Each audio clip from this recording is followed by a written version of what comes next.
Good evening everyone. जी हाँ, last class में हम लोग कहाँ छोड़ दिया था आप लोगों को?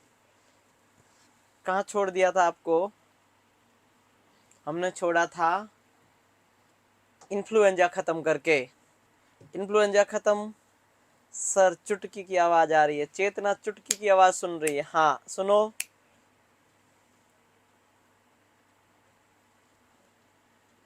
हाँ, तो हमने लास्ट क्लास में मीजल्स पढ़ लिया, मम्स पढ़ लिया, रुपेला पढ़ लिया, चिकन पॉक्स पढ़ लिया, इन्फ्लुएंजा पढ़ लिया, बहुत सारी डिजीज पढ़ ली। और रेस्पिरेटरी की आज जो डिजीज पढ़ेंगे, हाँ उसका नाम क्या है?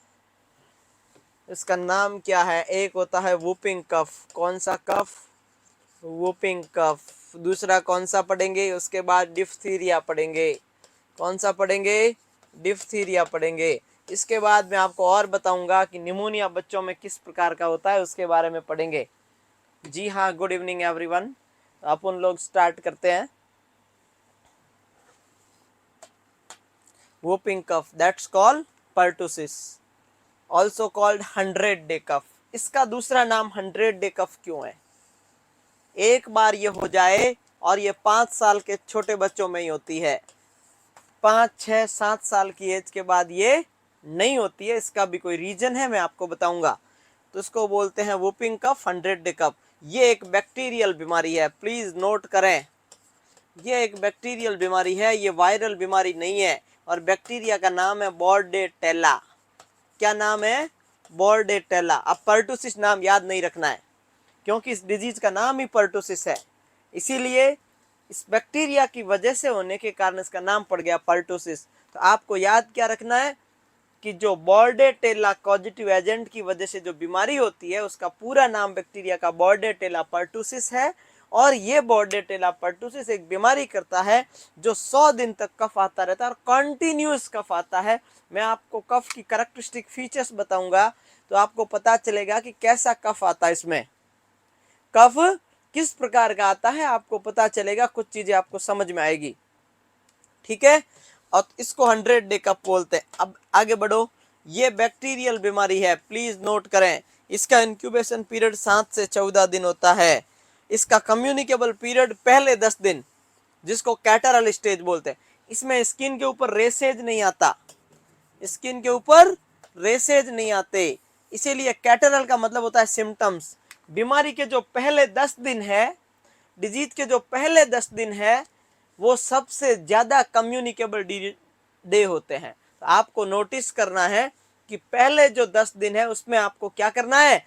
पेशेंट को आइसोलेट रखने की कोशिश करनी। हालांकि आइसोलेट पेशेंट को 3 वीक रखना है। अगर पूछ ले पर्टुसिस में कितना रखना है, तो 3 वीक रखना है, 3 वीक रखना है। बट आपको एक चीज और भी ध्यान रखनी है। वो चीज ये है कि पेशेंट को पहले 10 दिन में सबसे ज्यादा कम्युनिकेबल पीरियड होता है। तो चलो ये याद रख गया एक सवाल। इंक्यूबेशन पीरियड कितना होता है? 7 से 14 दिन। इसके एजेंट का नाम क्या है? बॉर्डेटेला बैक्टीरिया। इसको 100-डे कफ बोलते हैं क्योंकि कंटिन्यूस 100 दिन आता है। इसको वूपिंग कफ क्यों बोलते हैं, अभी मैं समझाऊंगा। ये आपका बाकी है, ये समझ में नहीं आया इसका नाम वूपिंग कफ क्यों है। इसका नाम वूपिंग कफ क्यों है, मैं आपको अभी थोड़ी देर में समझा दूंगा।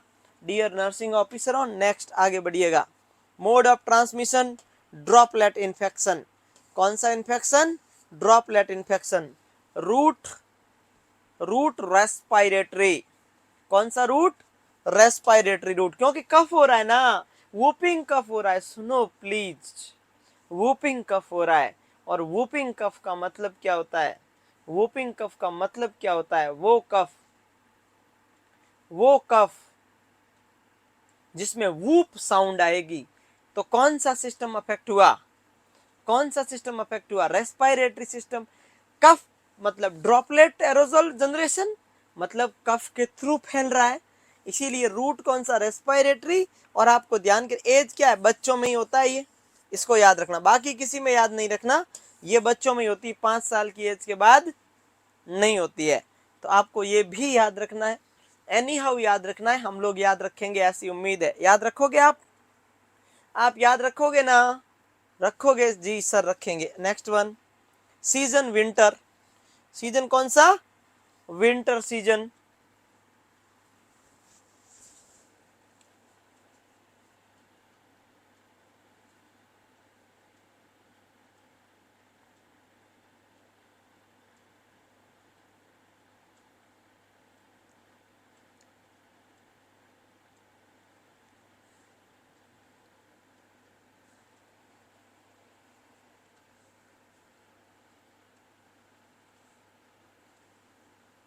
लिख लिया आपने?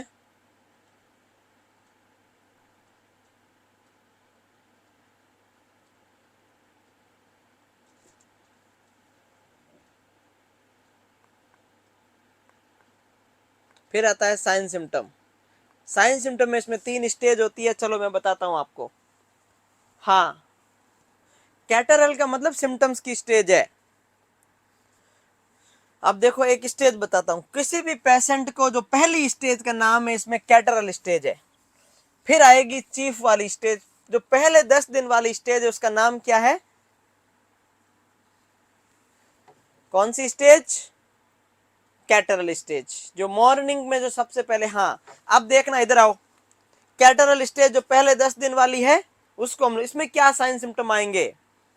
स्नीजिंग, कोराइजा, अब सुनना बात को, फीवर, एनोरेक्सिया, मेलेज मतलब बेचैनी, लैक्रिमेशन मतलब क्या हुआ? नाक आंख में से पानी आना, और देखना इंसीडियस हो सकता है धीरे धीरे, और कफ।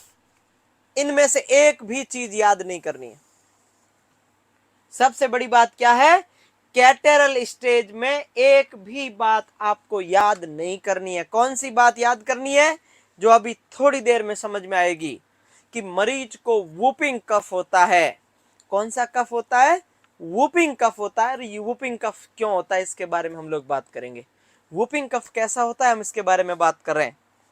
हाँ, डायरेक्ट कांटेक्ट से भी हो सकता है। डायरेक्ट कांटेक्ट का मीनिंग क्या हुआ प्रिया तिवारी?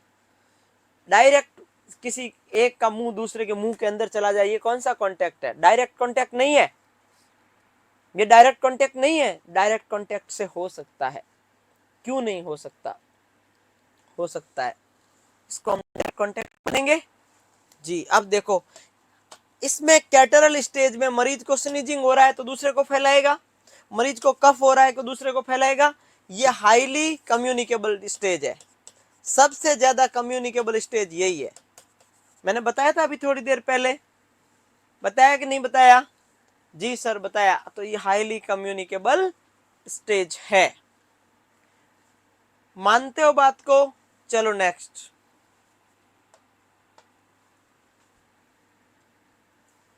आगे बढ़े। ये समझ में आ गया? समझ में आ गया आपको? जी सर हमें समझ में आ गया। तो आगे बढ़ लें फिर। दूसरी स्टेज का नाम है पैरोक्साइमल स्टेज। कौन सी स्टेज है? जिसके अंदर सिम्टम्स देखो, ये है सिम्टम्स बढ़ रहे हैं, बढ़ रहे हैं, बढ़ रहे हैं, बढ़ रहे हैं, बढ़ रहे हैं, बट इसको बोल देंगे कैटरल स्टेज। सिम्टम अब यहाँ पीक पे पहुंच गए, इसका नाम दे दिया हमने पैरोक्साइमल स्टेज। क्या नाम दे दिया? इसके अंदर सवाल आएगा, जैसे कॉप्लिक स्पॉट मीजल्स में कौन सी स्टेज में मिलता है? कौन सी में मिलता है सर? प्रोडर्मल स्टेज में कॉप्लिक स्पॉट आता है। प्रोडर्मल स्टेज में कॉप्लिक स्पॉट आता है। आता है कि नहीं आता है? हाँ। अभी निधि पंचाल वापस पूछ रही कोराइजा क्या होता है। मीजल्स में नहीं पढ़ा था कोराइजा क्या होता है? किसी को अपर रेस्पिरेटरी ट्रैक का इन्फेक्शन होता है, जिसकी आंख लाल हो जाती है, गला खराश होता है, नाक में पानी आता है, उसको कोराइजा बोलते हैं। उसको कोराइजा बोलते हैं। हाँ, आई एम फाइन। इधर ध्यान दो, इधर ध्यान दो। अब देखो कौन सी स्टेज में पैरोक्साइमल स्टेज होता है, क्या साइन क्या आएगा, अपन इसका बात करते हैं। इसको याद रखना जरूरी है। मरीज को वूप साउंड आएगा, वूपिंग कफ आएगा। कब आएगा? Deep rapid high pitch inspiration के दौरान। कब आएगा? इंस्पिरेशन के दौरान आएगा। और जब मरीज वॉमिटिंग करेगा, अब देखना इस चीज को समझना आप। अब एक चीज में नोटिस करवा रहा हूं, वूपिंग कफ आएगा, पहले सिर्फ कफ लिखो आप, ऐसे कफ, कॉन्टिन्यूअस, रेगुलर और 100 दिन।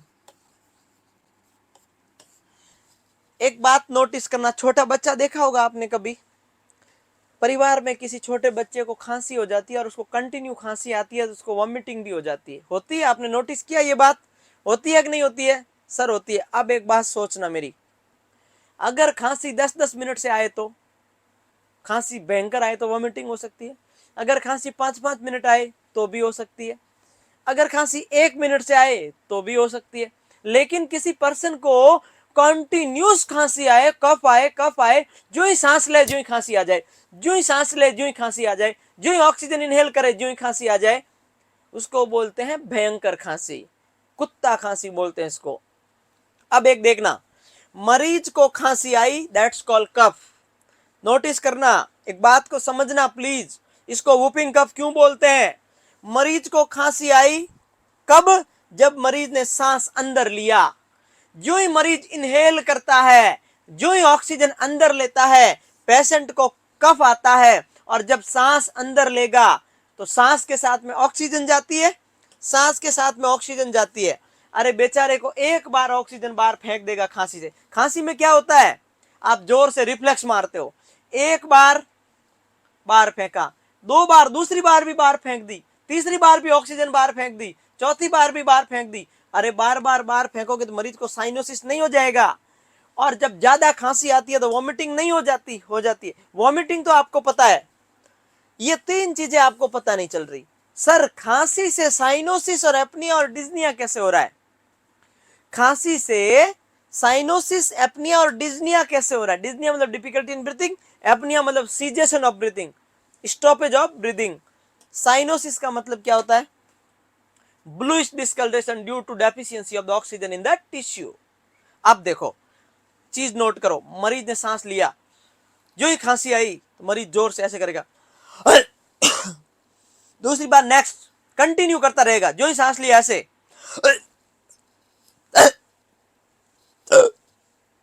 बार बार ऐसे करता रहेगा मरीज, कंटिन्यूस ऐसे करेगा, ऑक्सीजन अंदर जाएगी नहीं। जो ही सांस लिया, कौन सी साउंड आई? वूप। जो ही सांस लिया, कौन सी साउंड लिया? That's called whoop sound. कौन सी साउंड? वूप साउंड आती है। जो ही सांस अंदर लेते हो, वूप साउंड के साथ में मरीज को साइनोसिस और वॉमिटिंग होता है, क्योंकि ऑक्सीजन बाहर निकल गई। एक आधा बार निकले तो कोई बात नहीं, कंटिन्यू बाहर निकल रही है, क्या हो जाएगा यहाँ पर? साइनोसिस हो जाएगा। उसको बोलते हैं पैरोक्साइमल स्टेज। सही है क्या मेरी बात? समझ गए क्या आप लोग? समझ गए ना? आगे बढ़े जी, वेरी गुड। चलो ये पर्टुसिस आपका क्लियर हो गया। अब थोड़ा आगे बढ़ूं और अब आता है रिकवरी स्टेज। 3 स्टेज होती है इसमें, कैटरल, पैरोक्साइमल, कन्वल्सन। कन्वल्सन का मतलब है रिकवरी स्टेज।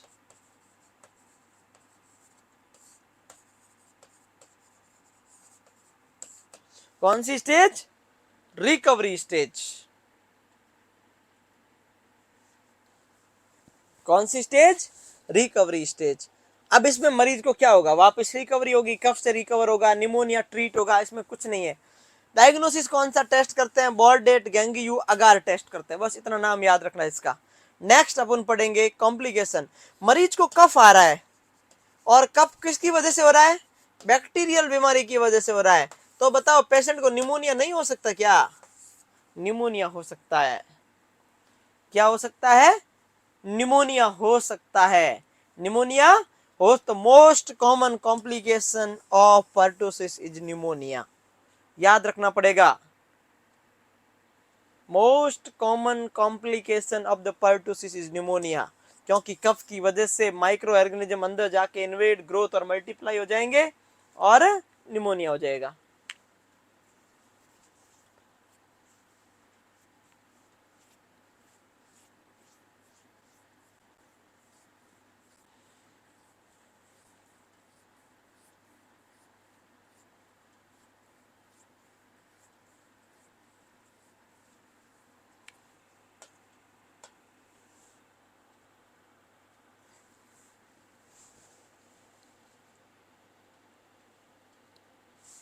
निमोनिया हो गया। अब देखते हैं कौन सी ड्रग देंगे इसमें, ये सवाल आएगा। कितना दिन देंगे इसमें, ये सवाल आएगा। ड्रग की डोज क्या है इसमें, ये सवाल आएगा। ये हो गया इंपॉर्टेंट बात। मरीज को पर्टूसिस है ना, पर्टूसिस में क्या देंगे, चलो बात करते हैं। प्रिवेंशन के लिए तो कौन सी वैक्सीन लगाते हैं, डीपीटी या पेंटावेलेंट। मैं वैक्सीनेशन में पढ़ाऊंगा, तसल्ली रखें, वैक्सीनेशन में पढ़ाया जाएगा डीपीटी या पेंटावेलेंट। डीपीटी का मतलब है diphtheria pertussis tetanus. 6 week, 10 week या 14 वीक पे कितना ml, 0.5 ml। कौन सा रूट, IM। कौन सी मसल्स, वेस्टस लैटरलिस मसल्स। कौन सी मसल्स, वेस्टस। इन्फेंट में IM की सबसे most common site, most common test का नाम याद रखना है महिमा, और कुछ नहीं। मोस्ट कॉमन साइट कौन सी है, वेस्टस लैटरलिस। थाई का एंटीरियर और लेटरल, उसके बीच वाली साइट में लगाएंगे। पेंटावेलेट भी होती है। देखो एक बात समझे, डीपीटी और पेंटावेलेट में क्या फर्क है, मैं पहले बता देता हूं आपको, हम इम्यूनाइजेशन शेड्यूल में पढ़ेंगे। अभी मैं सिर्फ आपको हल्का सा सुपरफिशियल पढ़ा रहा हूं। DPT diphtheria pertussis tetanus, diphtheria pertussis tetanus. Pentavalent में 5 चीजें, पेंटावेलेंट में 5, पेंटा में 5, मतलब क्या, पेंटावेलेंट में डी पी टी और एक आती है हिब और एक आती है हेपेटाइटिस बी। पेंटावेलेंट में 5 बीमारियां। जिस किसी मरीज को पेंटावेलेंट लगेगा उसको डीपीटी लगाने की जरूरत नहीं है, क्योंकि इसमें इंक्लूड आ गया। और जिस किसी मरीज को डीपीटी लगेगा उसको हिब और हेपेटाइटिस बी अलग से लगाना पड़ेगा, उसको अलग से लगाना पड़ेगा। ठीक है, बात समझ में आ गई ये बात भी। तो अब वैक्सीन का नाम याद रख सकते हो, बस प्रिवेंशन के लिए डीपीटी लगा सकते हैं, जो बता दिया। ये उसकी डोज हो गई डीपीटी की। अब अपन ड्रग कौन सी देंगे, the drug of choice in pertussis is erythromycin. कौन सा माइसिन, हाँ इरिथ्रोमाइसिन, ये टेस्ट का नाम है। इसमें बॉर्डेटेला पर्टूसिस बैक्टीरिया का पता लगाया जाता है और इसका नाम रख दिया बॉर्डेट टेस्ट, है ना। आप घबराओ मत, टेस्ट का नाम है ना इशरत खान, महिमा कौशिक।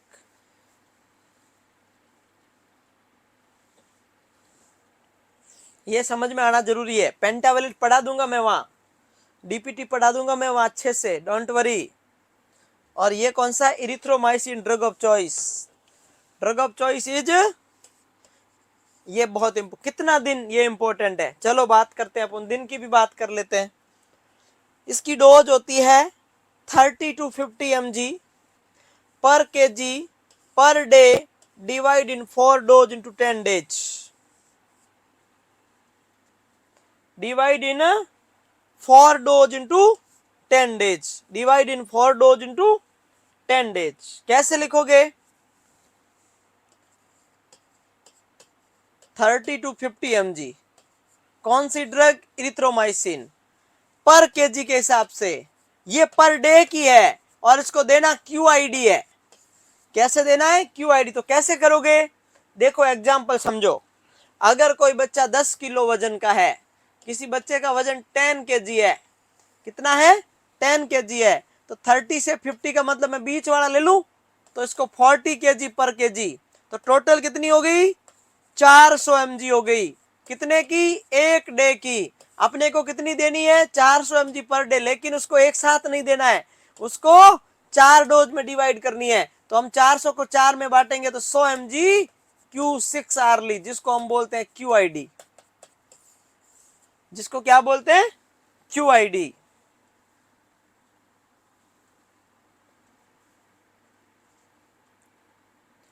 याद रखना इसको, 10 किलो के बच्चे को टोटल 400, ये पूरे दिन की बनेगी, उसको 4 में बांटना है, क्योंकि क्या देनी है, क्यों, कितने दिन देनी है, 10, 11 ऑप्शन में आएगा, 12 ऑप्शन में आ सकता है, 21 आ सकता है, 9 आ सकता है, 10 भी आ सकता है। आपको 10 दिन देनी है, याद रखना। ये देखो 100 mg QID, अगर वजन बदल जाएगा तो डोज भी बदल जाएगी, वेट बदल जाए। मैंने बीच वाला लिया है, आप कोई 30 से कैलकुलेट करें, उसमें लिखा हुआ आएगा, डोंट वरी, कितना mg देना है, ऐसे देना है, बताओ आप कितना दोगे, तो वो ड्रग कैलकुलेशन में आ जाता है बहुत इजी वे से, कोई घबराने की जरूरत नहीं है। तो ये हो गया आपका पर्टुसिस। क्या हो गया? पर्टुसिस। थोड़ा बहुत और पढ़ लेते हैं पर्टुसिस के बारे में, क्या इंपॉर्टेंट है पढ़ ले। पर्टुसिस में क्या क्या पढ़ा देखो। इसको वूपिंग कफ बोलते हैं। इसका नाम पर्टुसिस है क्योंकि इसका कॉजेटिव एजेंट बोर्डेटेला पर्टुसिस है और ये 7 से 14 दिन इंक्यूबेशन पीरियड है। पहले 1 से 10 दिन को कैटरल स्टेज बोलते हैं। इसके अंदर बहुत सारे साइन आते हैं जो हमें याद नहीं करने हैं।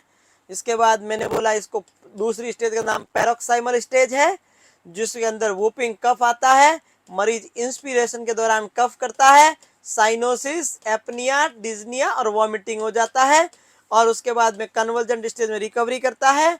कॉम्प्लिकेशन मोस्ट कॉमन न्यूमोनिया है। कौन सा न्यूमोनिया? ब्रोंको न्यूमोनिया है। और प्रिवेंशन डिजीज से होने से बचाने के लिए हम डीपीटी और पेंटावेलेट लगाते हैं जो 0.5 ml लगता है। आईएम लगता है, वेस्टस लैटरलिस मसल्स पे ऊपर लगता है और इसको हम लेफ्ट थाई के ऊपर लगाते हैं। और इसके बाद हमने बोला इसका ट्रीटमेंट में इरिथ्रोमाइसिन यूज करते हैं 30 से 50 mg क्यू एक डे की और उसके बाद इसको क्यूआईडी में बांट देते हैं। पूरा याद हो गया आपको वूपिंग कफ। चलो आगे बढ़ते हैं अपन। नेक्स्ट डिजीज लगाओ आप हेडिंग, बहुत ही अच्छी डिजीज है जिसका नाम है डिफ्थीरिया। क्या नाम है? देखो 15 मिनट लगे 20 मिनट लगे आपका वूपिंग कफ ओके। एक सवाल पक्का पेपर में मिलेगा, पक्का ही एक सवाल मिलेगा, कोई नहीं रोक सकता। अब आप जान लो क्या करना है आपको।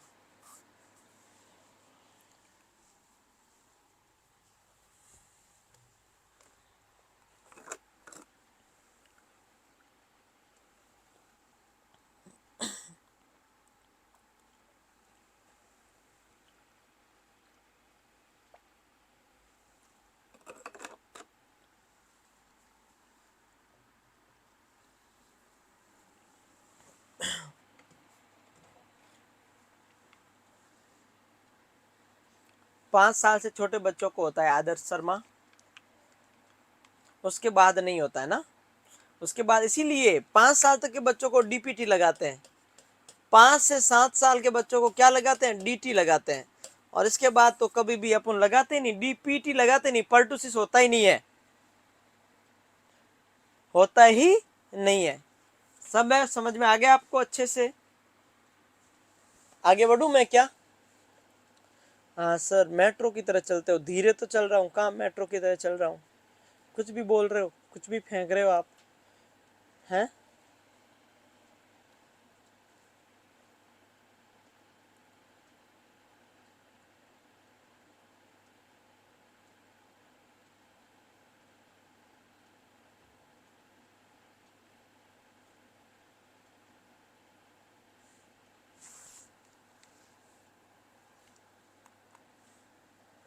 अब देखो डिप्थीरिया, देखो सुनो बात सुनो, डिप्थीरिया को समझते हैं अपन। डिप्थीरिया को समझे क्या?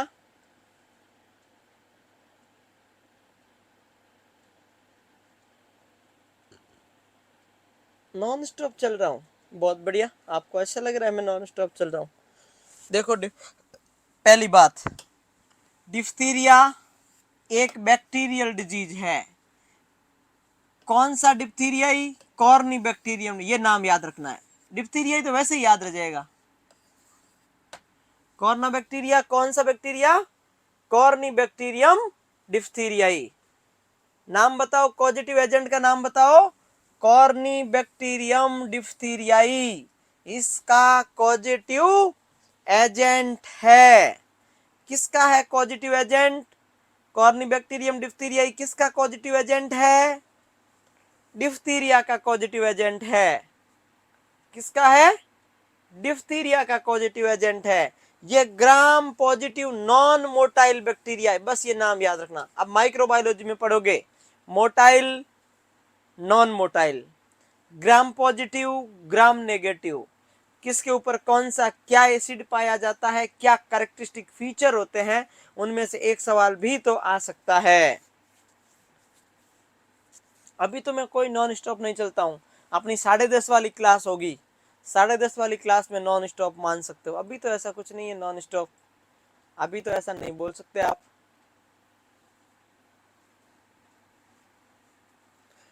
3 मेजर क्लिनिकल टाइप। ये देखो सवाल सुनो वापस, एक एक क्वेश्चन इंपॉर्टेंट होता है, कम्युनिटी में एक एक लाइन में से क्वेश्चन बन जाता है, हम उतनी लिखवाते हैं, डिजीज को बहुत लंबा नहीं लिखवाते। एमएसएन में क्या होता है, हमें सब पढ़ना पड़ता है, जरूरी है पढ़ना। इसके अंदर क्या होता है, जितना जरूरी इतना है उतना ही पढ़ेंगे, उसके अलावा कुछ नहीं। उसमें अपनों पैथोफिजियोलॉजी पढ़ना पड़ता है, इटियोलॉजी पढ़ना पड़ता है, उसका मैनेजमेंट, फार्माकोडायनेमिक्स पढ़ना पड़ता है, ड्रग इंटरेक्शन पढ़ना पड़ता है, साइन सिम्टम की पूरी लिस्ट पढ़नी पड़ती है। इसमें वही पढ़ना होता है जो बहुत ज्यादा इंपॉर्टेंट होता है, बहुत ज्यादा। अब चलो बात करते हैं अपन, इधर आओ, इधर ध्यान देंगे, है ना। डिप्थीरिया कौन सी बीमारी है, बैक्टीरियल बीमारी है। कौन सा बैक्टीरिया है, कॉर्निबैक्टीरियम डिप्थीरिया बैक्टीरिया है। कैसा होता है, ग्राम पॉजिटिव नॉन मोटाइल होता है। ये बैक्टीरिया की स्पेशल फीचर्स होता है कि ये क्लॉप लॉफलर बेसिलाई है। कौन सा, क्लैप्स लॉफलर बेसिलाई। सवाल पूछ सकते हैं, इस बैक्टीरिया का टाइप है, कौन सा बैक्टीरिया क्लैप्स लॉफलर बेसिलाई है। 3 सवाल बन गए, 1 2 3। इसके 3 टाइप होते हैं, ये इनमें से एक सवाल बनेगा। देखो ये है पेशेंट का, ये लो, ये पेशेंट का नाक, नाक में होता है नेजोफेरिंग्स, फिर आता है ओरोफेरिंग्स, फिर आता है लैरिंजोफेरिंग्स, ऐसे होता है।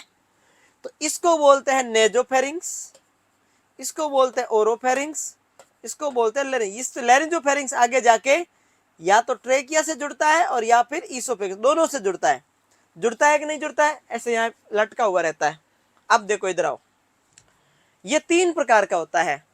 एंटीरियर नेजल, जहां नेजोफेरिंग्स अफेक्ट हो सकता है। फेरिंजियल, जहां ये फेरिंग्स वाला सेंटर पार्ट अफेक्ट होता है। लैरिंजियल, जहां ये लैरिंग्स अफेक्ट होता है। अब मेरे को बताओ मोस्ट कॉमन कौन सा होगा, मोस्ट कॉमन कौन सा होगा, जहां पे एक मेम्ब्रेन बनेगी। फेरिंग्स के ऊपर मैं बताऊंगा एक स्पेशल टाइप की स्यूडो मेम्ब्रेन बनती है, इसलिए ये मोस्ट कॉमन है। खतरनाक कौन सा है, अब लैरिंग्स अगर ब्लॉक हो गया तो एयरवे ऑब्स्ट्रक्शन नहीं हो जाएगा। अगर लैरिंग्स ब्लॉक हो गया तो एयरवे ऑब्स्ट्रक्शन नहीं हो जाएगा। तो सबसे खतरनाक कौन सा है, ये है। लेकिन मोस्ट कॉमन कौन सा है, जो मोस्ट कॉमन होता है वो कभी खतरनाक नहीं होता, जो मोस्ट कॉमन होता है वो कभी खतरनाक नहीं होता है। खतरनाक वही होता है जो मोस्ट कॉमन नहीं होता है, बहुत रेयर होता है। तो मोस्ट कॉमन पूछ ले तो फेरिंजियल, मोस्ट डेंजरस पूछ ले तो लैरिंजियल, क्योंकि लैरिंग्स के जस्ट बाद ट्रेकिया शुरू होगा और किसी मरीज को लैरिंजियल एडिमा होगा, ब्रोंकोस्पाज्म हो जाएगा, ट्रेकियल स्पाज्म हो जाएगा, लैरिंजियल स्पाज्म हो जाएगा, मरीज को स्ट्रीडोर साउंड आएगा और मरीज सांस नहीं ले पाएगा, CO2 रिटेन कर जाएगा, O2 बाहर रह जाएगी, CO2 अंदर रह जाएगी और पेशेंट कोलैप्स हो जाएगा, क्योंकि इसमें इन्फ्लामेशन होगा, स्वेलिंग होगा, एडिमा होगा और ब्लॉक हो जाएगा, चॉक कर जाएगा पेशेंट। सबसे खतरनाक कौन सा, लेरिंजियल। मोस्ट कॉमन कौन सा, जहां सबसे ज्यादा मेम्ब्रेन बनेगी, अपन पढ़ेंगे, अपन लोग पढ़ेंगे अभी। इसका एक ही बहुत तगड़ा वाला साइन यही है, झूठी मेम्ब्रेन, स्यूडो मेम्ब्रेन बनती है गले में, एक स्यूडो मेम्ब्रेन बनती है झूठी, जो परमानेंट नहीं रहती लेकिन बनती है, इसलिए उसका नाम पड़ गया झूठी मेम्ब्रेन, स्यूडो मेम्ब्रेन। चलो 4 टाइप का होता है ये, ग्रेविस, मिटिस, बेलफेंटी, इंटरमीडिएट। सिर्फ नो इम्पोर्टेंट, याद नहीं रखना है, नहीं रखोगे चल जाएगा। इसमें सवाल कैसे आ सकता है कि जो ये क्लॉस्ट्रीडियम बैक्टीरिया है जो आप पढ़ते हो, कॉर्निबैक्टीरियम डिप्थीरियाई, ये 4 टाइप का होता है। बताओ कौन सा इसका टाइप नहीं है, तो आप इनमें 3 ये दे रखा होगा, एक कुछ और नाम दे देगा वो, तो हल्का सा याद करोगे तो ये आपका काम बन जाएगा कि कॉर्निबैक्टीरियम डिप्थीरियाई कितने प्रकार का होता है, कितने टाइप का होता है, तो ये आपसे पूछ सकते हैं। ये याद रहेगा, आपको रखना पड़ेगा, नहीं रहेगा तो क्या करोगे, रखना पड़ेगा।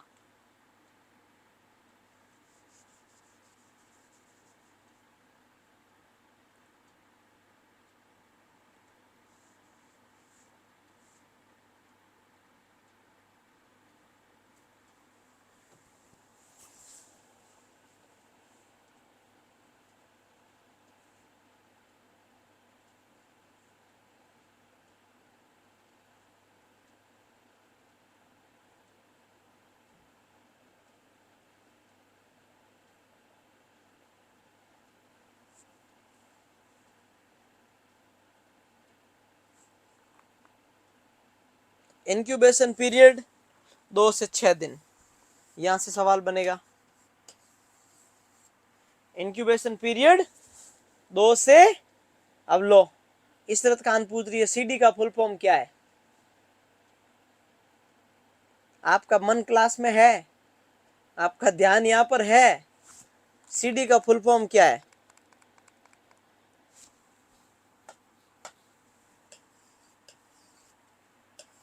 आप क्या करोगे, मेरे समझ में नहीं आता कई बार। डिप्थीरिया का पॉजिटिव एजेंट है कॉर्नीबैक्टीरियम डिप्थीरियाई। मैंने अभी बोला कि कॉर्नीबैक्टीरियम डिप्थीरियाई के 4 टाइप होते हैं, और अब पूछ रहे हैं कॉर्नीबैक्टीरियम डिप्थीरियाई है तो इसका फुल फॉर्म क्या है।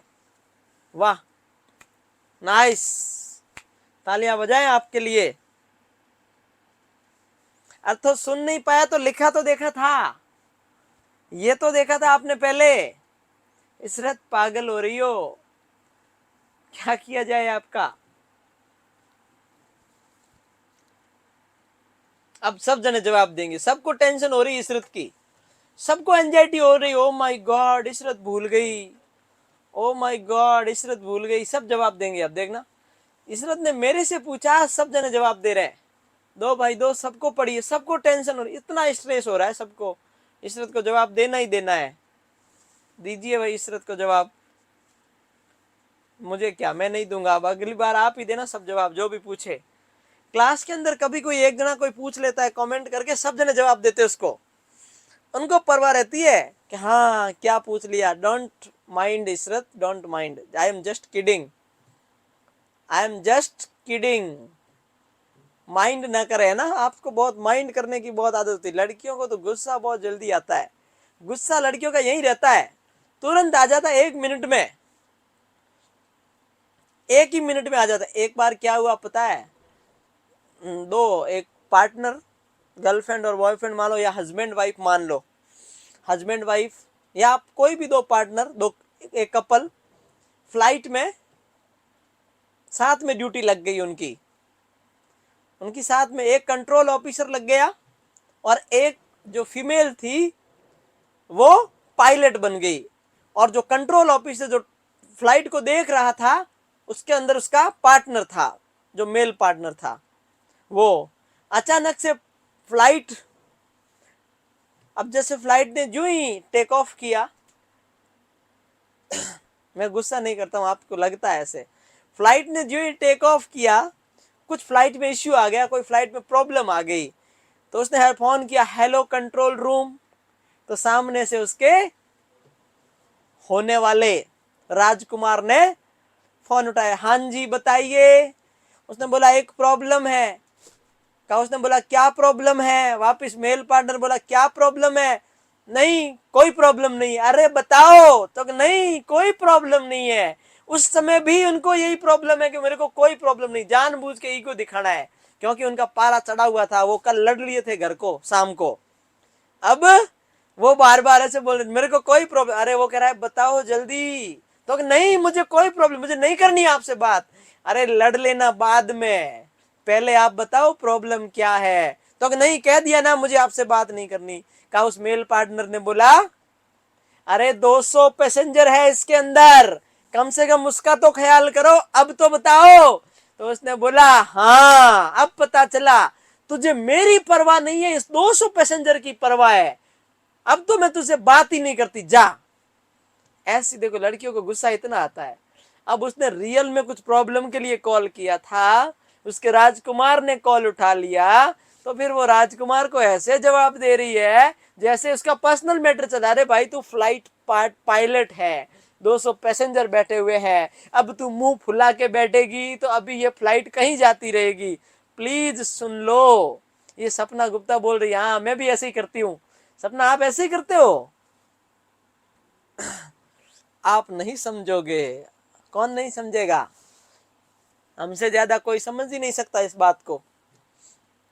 झूठो, प्योर झूठे हो आप, प्योर झूठे।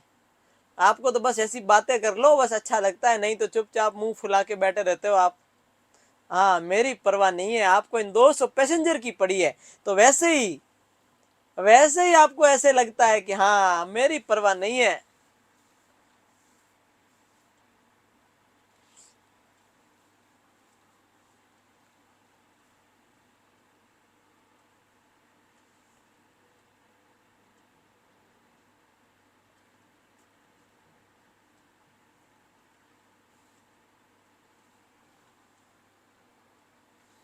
लड़कियों को गुस्सा ज्यादा ही आता है। अब देखो नेक्स्ट, 4 टाइप का होता है, अपन ने बात कर लिया। इंक्यूबेशन पीरियड 2 से 6 दिन। डिप्थीरिया का इंक्यूबेशन पीरियड, वासुमती, नो, ऐसा नहीं।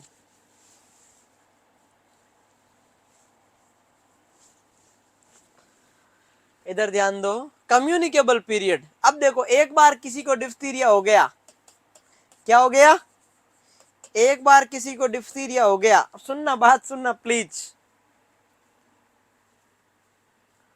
किसी को डिप्थीरिया हो गया, जब तक उसके गले का सैंपल, थ्रोट स्वाब, जिसको आप क्या बोलते हो, थ्रोट स्वैब, जब तक उसका नेगेटिव नहीं आ जाता, लगभग 14 से 28 दिन तक मरीज को कम्युनिकेबल पीरियड रहता है।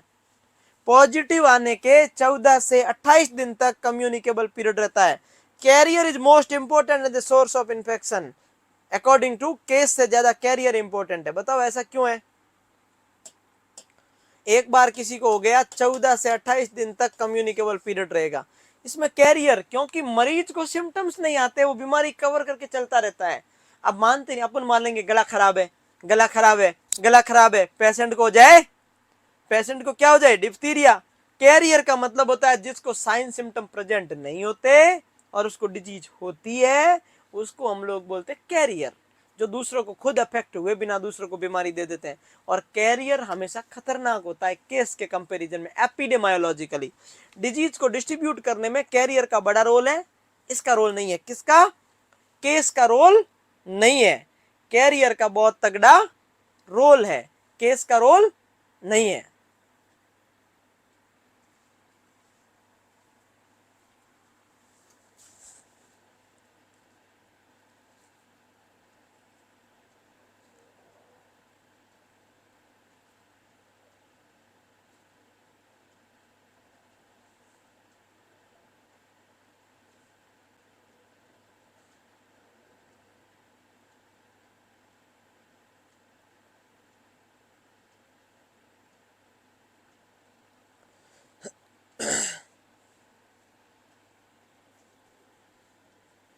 ये हो गया क्लियर, बात समझ में आ गई है इतनी?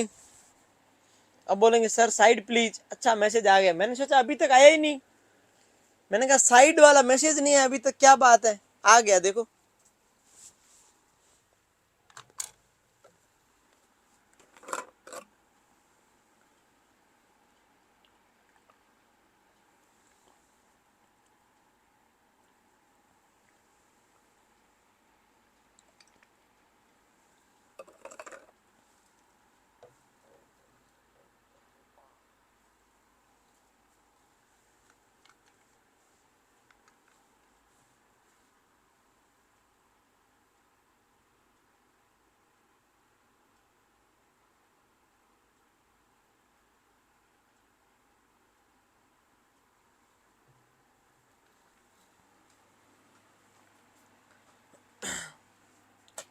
हो गया। अब देखो नेक्स्ट, मोड ऑफ ट्रांसमिशन।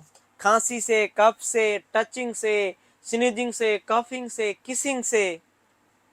तो डिप्थीरिया वगैरह हो जाए ना तो दूर रहना, ऐसा कुछ मत करना जिससे कि ये हो जाए बेवकूफ। कोटेनियस, स्किन से क्यूटेनियस भी हो सकता है। 5 साल के छोटे बच्चों में ज्यादा होता है। विंटर सीजन, क्योंकि रेस्पिरेटरी है और रेस्पिरेटरी हमेशा विंटर सीजन में ही होता है।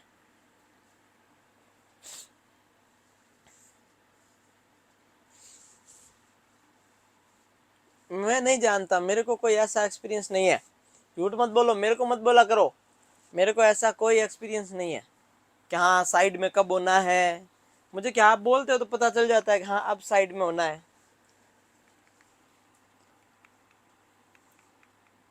अब आता है साइन सिम्टम। क्या लिखोगे अब? Sign and symptoms, sign and symptoms. चलो आगे बढ़ते हैं भाई साइन सिम्टम की ओर।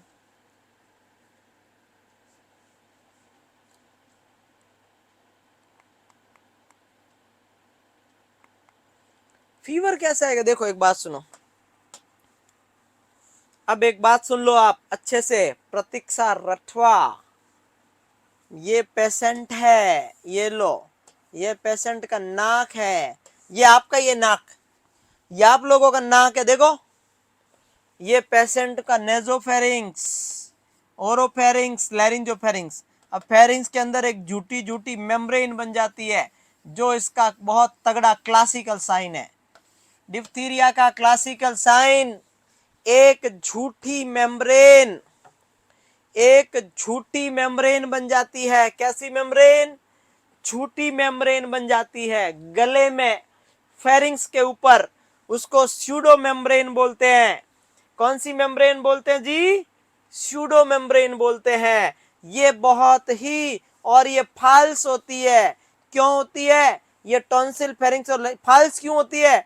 परमानेंट आपकी बॉडी में नहीं रहती है, परमानेंट ये आपकी बॉडी में नहीं रहती है। जब डिप्थीरिया होगा तो अंदर आएगी, आते ही ये खतरनाक नहीं। अब सुनो एक बार प्लीज, मैंने कर दिया था बैक, अब एक बार ध्यान दो।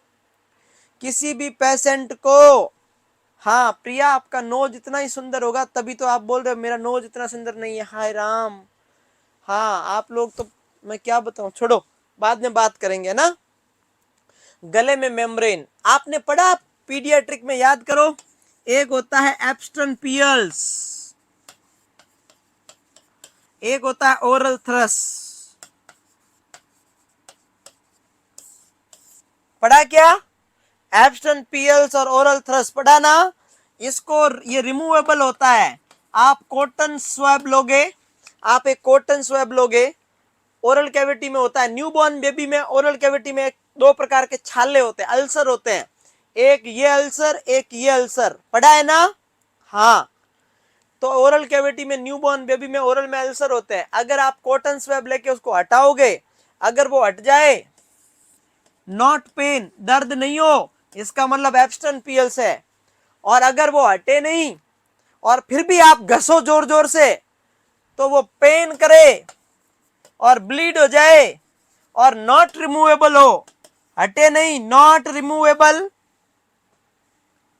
पेन करे, ब्लीडिंग हो, उसको बोलते हैं ओरल थ्रस।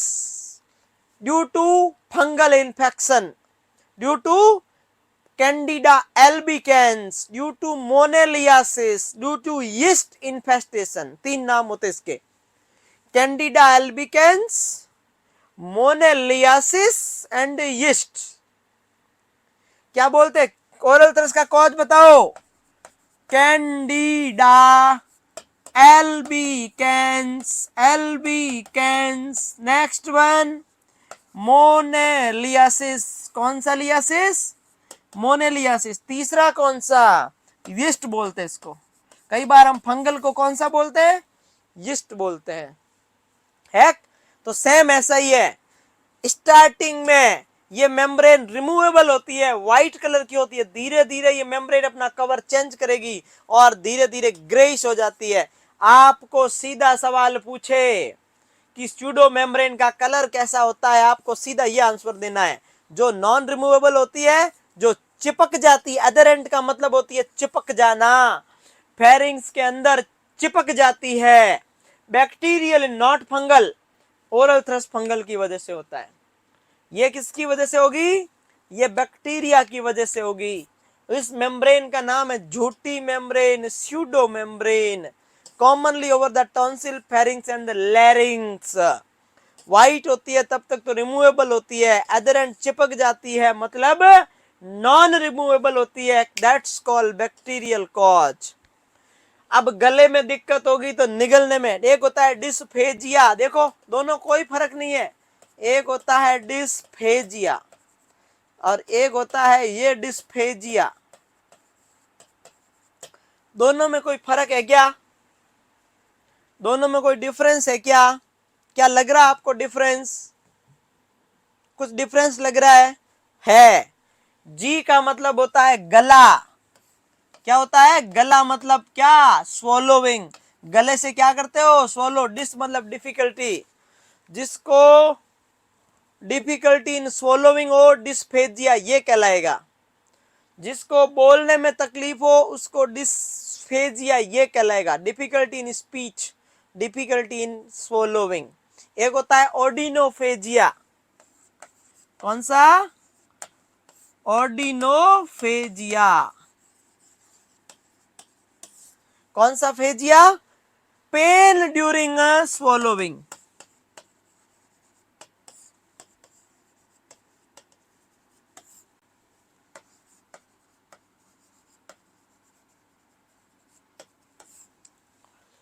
Pen during स्वॉलोविंग।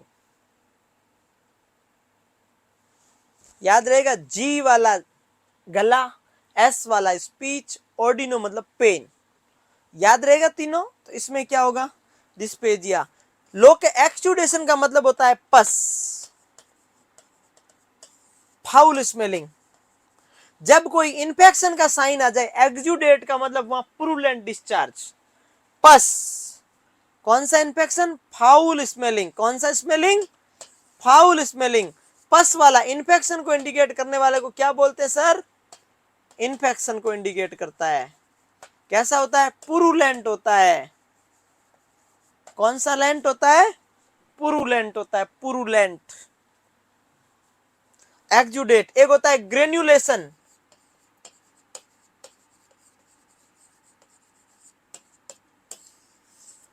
कौन सा लेशन? ग्रेन्युलेशन। ग्रेन्युलेशन का मतलब क्या होता है? Healing tissue. जब वापस टिश्यू हील होता है उसको बोलते हैं ग्रेन्युलेशन। उसको क्या बोलते हैं जी? ग्रेन्युलेशन।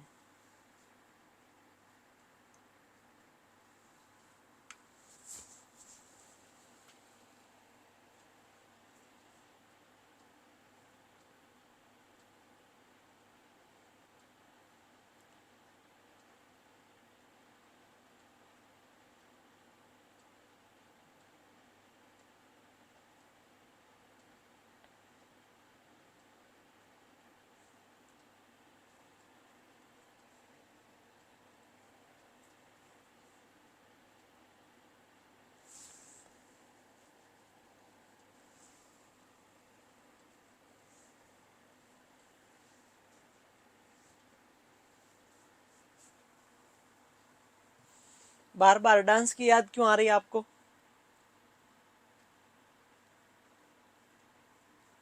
मैं कुछ नहीं करता डांस वांस, ये झूठा है, किसी मॉडिफाइड वीडियो है, एडिटेड वीडियो, ये एडिट किया हुआ है, मैंने नहीं किया।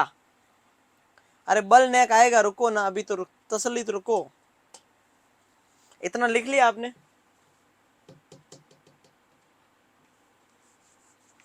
मैंने नहीं किया डांस, वो एडिटेड वीडियो कोई किसी और का ही होगा, मेरा नहीं है।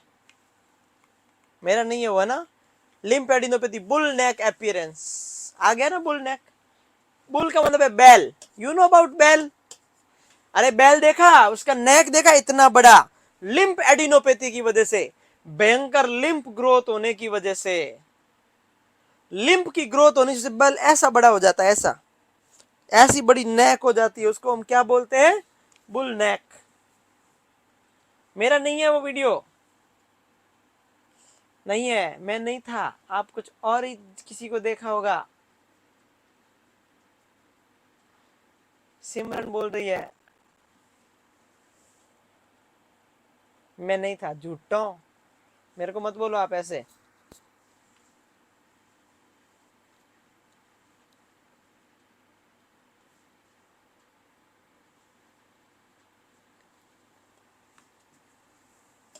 बुल नेक, लिम्फ एडिनोपैथी की वजह।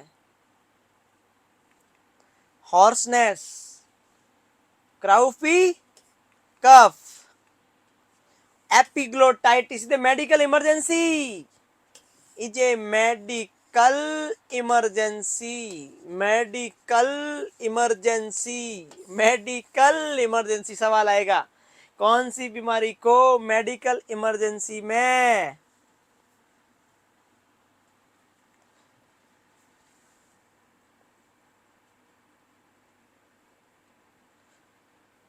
मेरा नहीं था पूजा, मेरा डांस नहीं था। आगे बढ़ो।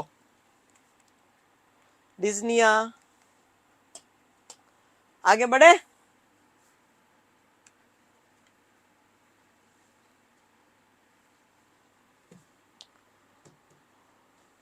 ये याद रखना, क्योंकि लिम्फ ग्रोथ होने की वजह से ऐसा देखने को मिलता है।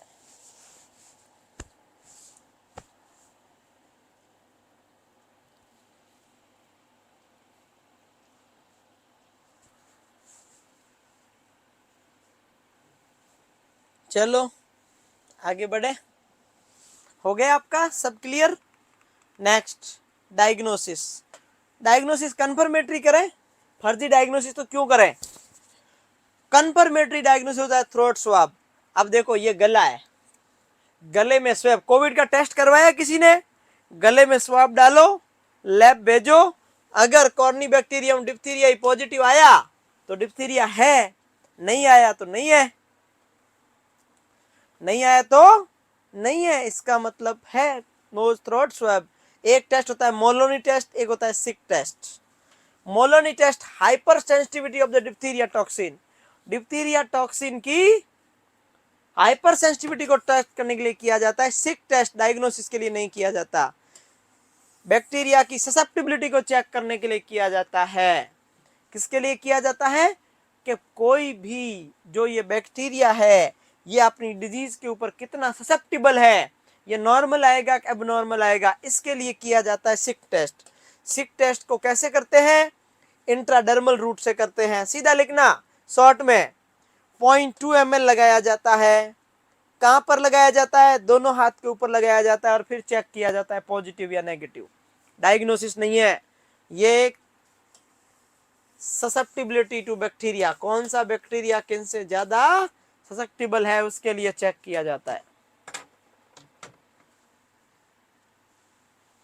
लिखो फटाफट, फटाफट लिखो।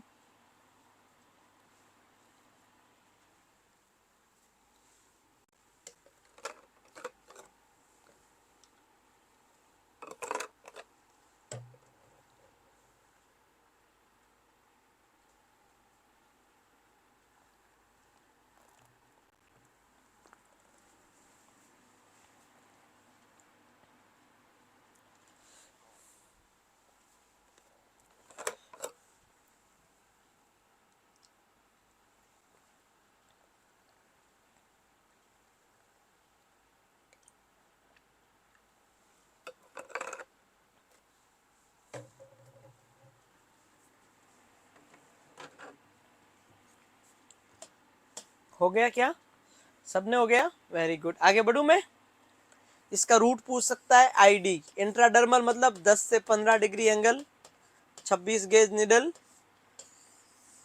जैसे ये स्किन है ना ऐसे लगाते ऐसे, तो कितने का एंगल वाला 10 से 15, आईवी ऐसे 25 से 35, सबक्यूटेनियस ऐसे 45, आईएम ऐसे 90, पता है ना सारे।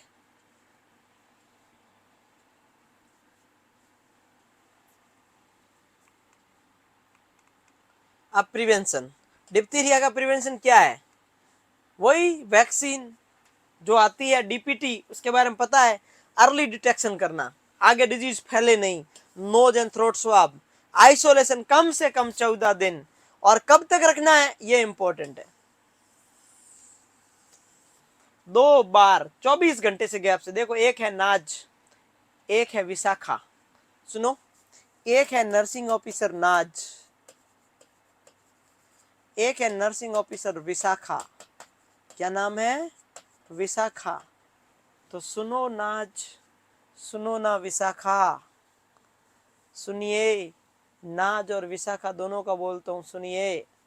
आप दोनों ड्यूटी पे हो, आपके पास एक पेशेंट आया, अब आप पेशेंट को कब नेगेटिव मानना है, नाज की ड्यूटी है 1 तारीख को, विशाखा की ड्यूटी है 2 तारीख को। मॉर्निंग में 10 बजे पेशेंट आया नाज के पास, वही पेशेंट 10 बजे आएगा 2 तारीख को विशाखा के पास। तो दोनों सुनिए, नाज और विशाखा दोनों सुनिए। एक पेशेंट आया पहले दिन, नाज सुबह सुबह ड्यूटी करके नहीं गए थे, हाँ ड्यूटी करके मतलब अच्छे से ब्रेकफास्ट वगैरह करके नहीं गए थे, काम का आलस आ रहा था, बहुत ज्यादा ही आलस आ रहा था इनको। इनको बोला इसका चेक करो, इसको थ्रोट स्वाब चेक करो। तो सब क्या हुआ, इन्होंने, नाज ने क्या किया, मरीज को बोला मुंह खोलो, मुंह खोलो, 3 बार बोला।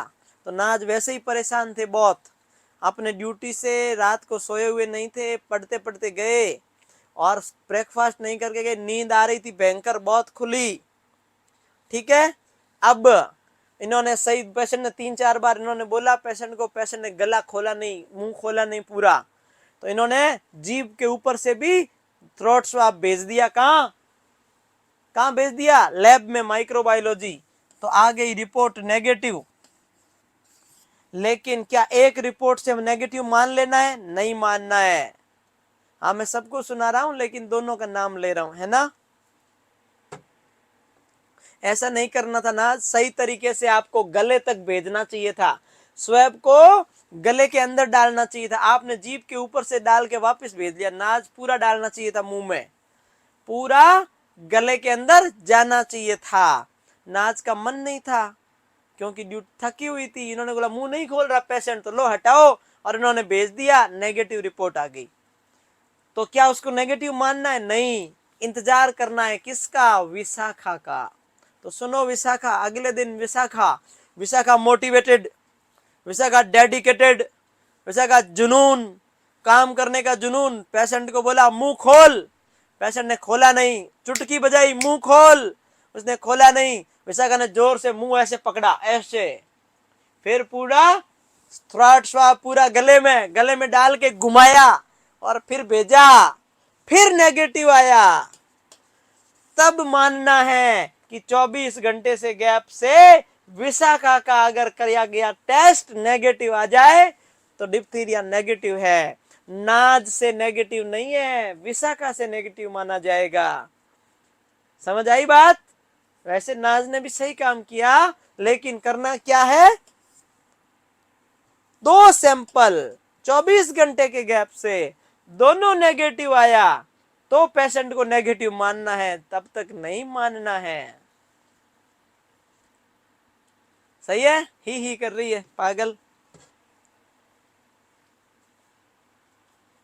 ठीक है,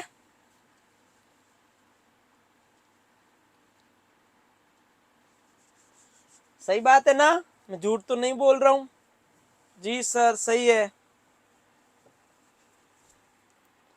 चलो आगे बढ़े।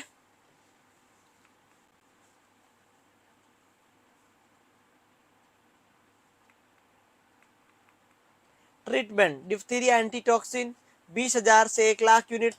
कौन सा सीरम लगाते हैं?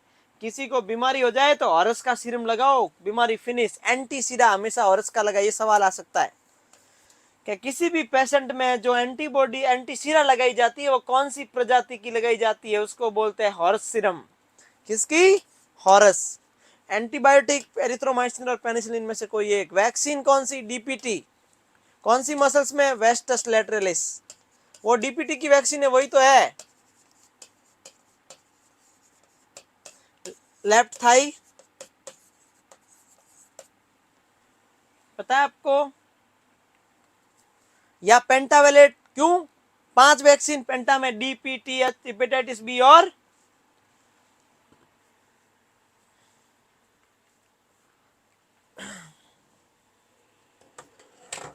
हाँ हॉरस सीरम। सवाल आ सकता है, जल्दी लिखो ना, ऐसे क्या कर रहे हो?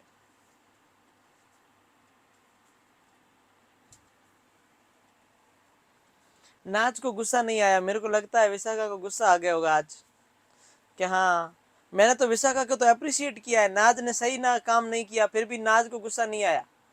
विशाखा को गुस्सा आ गया क्योंकि उसने सही तरीके से काम किया, फिर भी गुस्सा आ गया। देखो इतना गुस्सा क्यों आ रहा है पागल? नहीं आना चाहिए ना, अच्छे बच्चे गुस्सा थोड़ी करते हैं। करते हैं क्या? मेरे को लगता है गुस्सा आ गया। आने दो, ज्यादा रोटी खाएगी, 2-4 चपाती ज्यादा ही खाएगी आज तो। खा लो खा लो। आ गया गुस्सा, आ गया मुझे लग रहा है।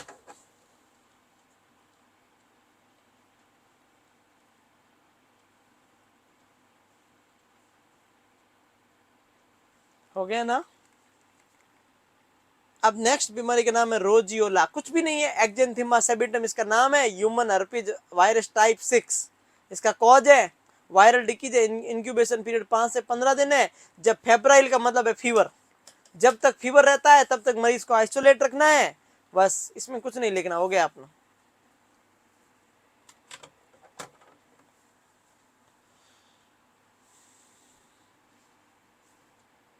अब आप कुछ मत बोलना किसी को, है ना, गुस्सा बहुत आता है यहाँ लोगों को।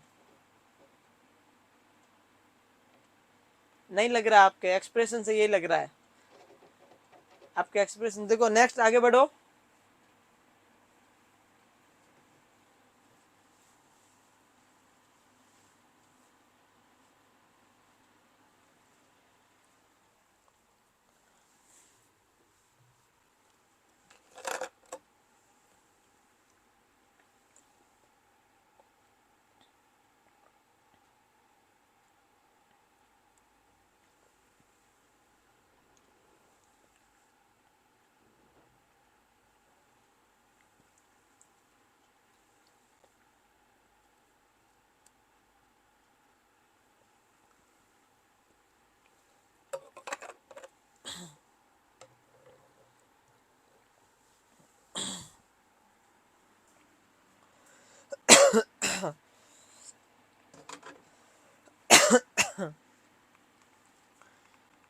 अब लिखो एक्यूट रेस्पिरेटरी इन्फेक्शन।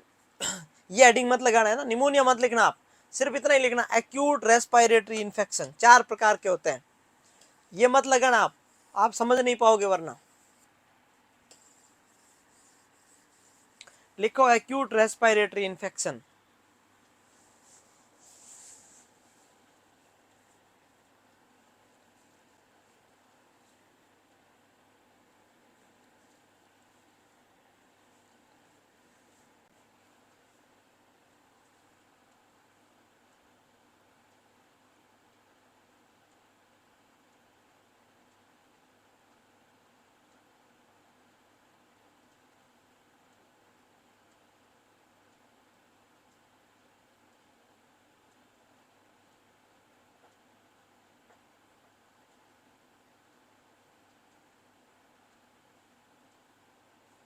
हाँ, जो ऑफलाइन वालों की बैंड बजा दी मैंने, भयंकर।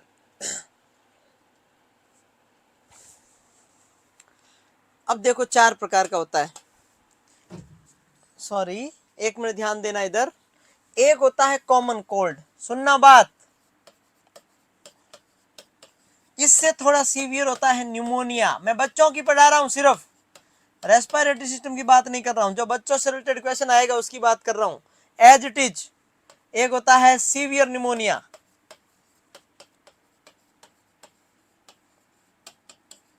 एक होता है वेरी सीवियर निमोनिया। आप लिखो, इन चारों का नाम लिखो, कितना क्लासिफिकेशन में लिखो, 4 प्रकार के होते हैं। वेरी सीवियर निमोनिया, निमोनिया क्या होता है, pneumonia bacterial, virus, protozoa, fungus, वो सब अडल्ट रेस्पिरेटरी सिस्टम में पढ़ेंगे। इसमें जो कम्युनिटी में जो निमोनिया की कैटेगरी पढ़ते हैं, जो बच्चों को होता है, उसका मैं क्या क्वेश्चन आएगा वो पढ़ा रहा हूं सिर्फ। इसको थोड़ा शॉर्ट में ही पढ़ेंगे, इसको हम वो रेस्पिरेटरी वाला नहीं पढ़ेंगे, वरना 2 क्लास चली जाती है। अब अपने को कम्युनिटी में क्या आता है, जो ARI में से क्वेश्चन, उस बारे में बात करेंगे हम लोग। एक होता है कॉमन कोल्ड, ये लिखो चारों ही। उसके बाद लिखो निमोनिया सेकंड, फिर सीवियर निमोनिया, फिर वेरी सीवियर निमोनिया। इसकी कैटेगरी क्या, कैसे पता चलेगा हमें कि कैसे क्वेश्चन कैसे आएगा कि एक मदर का कॉल आया, उसके बच्चे को ये प्रॉब्लम है, आप क्या सलाह दोगे। या क्वेश्चन आएगा, आप PSC के ऊपर काम कर रहे हो, आप CSC के ऊपर काम कर रहे हो, एक पेशेंट आया, पेशेंट जो आया अपने बच्चे को लेके आया, उसके बच्चे को ये प्रॉब्लम हो रही, बताओ कौन सा निमोनिया है। ऐसे करके आपको घुमाएगा। लेकिन आपने तो पढ़ रखा है यहां से, आपने यहां से पढ़ लिया तो गलत नहीं होगा फिर, और गलत नहीं होगा तो बल्ले बल्ले हो जाएगी हमारी। चलो आगे बढ़े।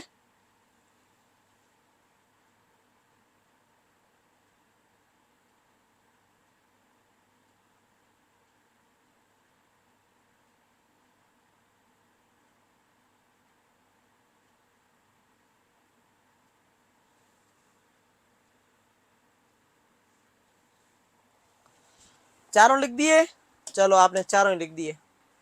अब आप चारों ही लिख दिए ना, कॉमन कोल्ड मतलब कोई निमोनिया नहीं, अब चारों की बात कर रहे हैं।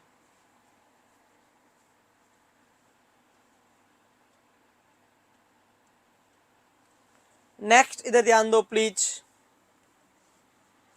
नेक्स्ट इधर ध्यान दो। अब देखो, एक है वेरी सीवियर निमोनिया। आप कॉमन कोल्ड से स्टार्ट करो, वेरी सीवियर से स्टार्ट मत करो, पहली हेडिंग लगाओ कॉमन कोल्ड, अपन उल्टा स्टार्ट करते हैं ताकि आपको समझ में आए। फिर आता है सीवियर निमोनिया, फिर आता है न्यूमोनिया, फिर आता है कॉमन कोल्ड। देखो इधर देखो, एक नंबर लगाओ हेडिंग कॉमन कोल्ड।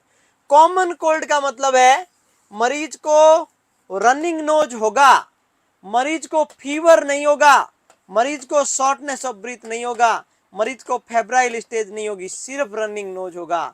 मरीज को कुछ भी हो सकता है, फीवर नहीं आएगा। कॉमन कोल्ड की परिभाषा यही है कि कॉमन कोल्ड की परिभाषा क्या है। The definition of the common cold is, pneumonia के साइन नहीं, मतलब मरीज को डिज्निया नहीं होगा। पहले नंबर लगाओ, एक नंबर इसको अपन उल्टा पढ़ेंगे इधर से ताकि इजी समझ में आए। कफ और कोल्ड हो सकता है, चेस्ट इंड्रोविंग नहीं होगा। ध्यान रखना, चेस्ट इंड्रोविंग का मतलब very severe, very critical thinking. Fast breathing नहीं होगी, कुछ नहीं देना है, एंटीबायोटिक की जरूरी नहीं है। मरीज को एंटी एलर्जिक दे देंगे, एंटी ट्यूसिव दे देंगे, एंटी कफ वाली मेडिकेशन दे देंगे पेशेंट। कॉमन कोल्ड का मतलब होता है राइनोरिया,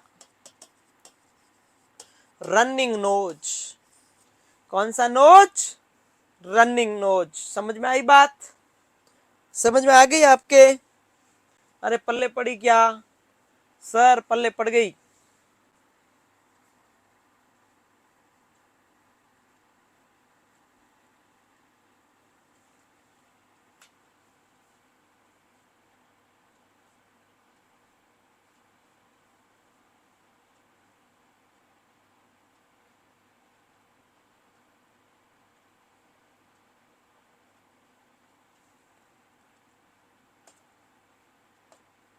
फिर सेकंड नंबर हेडिंग लगाओ न्यूमोनिया। सेकंड नंबर लगाओ, इधर से स्टार्ट करो। No chest इंड्रोविंग। निमोनिया के अंदर मरीज को फास्ट ब्रीथिंग होगी और फीवर होगा। Chest indrawing any time present नहीं होंगे, बहुत कभी कभी आएंगे। Fever plus shortness of breath plus डिज्निया, तीनों ही साइन आएंगे। फास्ट ब्रीथिंग होगा, रेस्पिरेटरी रेट बढ़ जाएगी और फीवर होगा। निमोनिया का मतलब इसमें फीवर होगा, बट नो चेस्ट इंड्रोविंग। अभी तक चेस्ट इंड्रोविंग नहीं है। अब थोड़ा सा डिफिकल्ट जाओ, हमें इस तक जाना है। चेस्ट इंड्रोविंग का मतलब है इंटरकोस्टल रिट्रैक्शन। इंटरकोस्टल रिट्रैक्शन, आप पेशेंट को ऐसे करोगे, चेस्ट कपड़ा हटाओगे, मरीज ऐसे ऐसे करेगा, ऐसे ऐसे, उसका चेस्ट ऐसे करेगा, उसको बोलते हैं इंटरकोस्टल रिट्रैक्शन। हो गया? अब देखो तीसरा, दैट्स कॉल्ड सीवियर निमोनिया। अब थोड़ा आगे, चेस्ट इंड्रोविंग होगा, नेजल फ्लेयरिंग होगा, ग्रंटिंग होगा, साइनोसिस होगा। वेरी सीवियर निमोनिया में साइन भी ऐसे ही आएंगे, लेकिन वेरी सीवियर निमोनिया में chest indrawing any time present रहेगी, विजिंग एनी टाइम प्रेजेंट रहेगी। इसमें कभी प्लस कभी माइनस, कभी प्लस कभी, chest indrawing present minus, present minus, present minus, present minus, present कभी कभी हो सकती है। नेजल फ्लेयरिंग होगी, ग्रंटिंग होगा। आपने आरडीएस पढ़ लिया पीडियाट्रिक में, रेस्पिरेटरी डिस्ट्रेस सिंड्रोम। सर्फेक्टेंट की कमी की वजह से CO2 रिटेन कर जाता है, ऑक्सीजन ले नहीं पाता है, तो मरीज को nasal flaring, grunting, intercostal retraction, cyanosis, सीस और aspiration, hypercapnia, hypoxia, respiratory acidosis, वो प्रॉब्लम पड़ी, वो ये सारी प्रॉब्लम सीवियर निमोनिया वाली प्रॉब्लम है। अब वेरी सीवियर में क्या होगा? ये भी होगा, ये भी होगा, ये भी होगा, ये भी होगा, साथ में severe malnutrition, not able to feed due to high grade fever, nerve damage, epilepsy and convulsion में बी पॉसिबल। ग्रंटिंग का मतलब है grunt sound during respiration, is obstructive sound.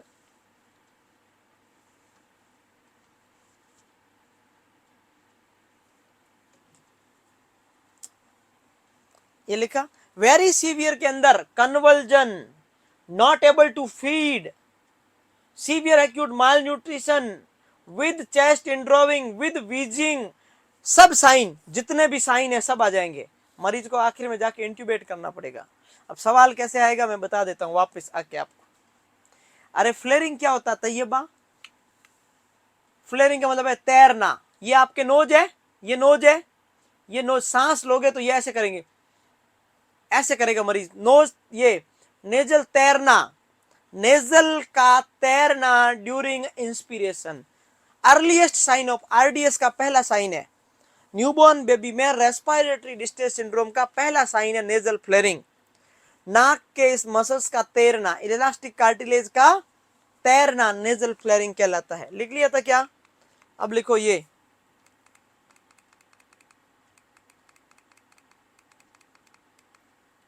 अब लिखो वेरी सीवियर निमोनिया, फटाफट फटाफट फटाफट।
हाँ, आज कुमार सर की क्लास है यूट्यूब पे।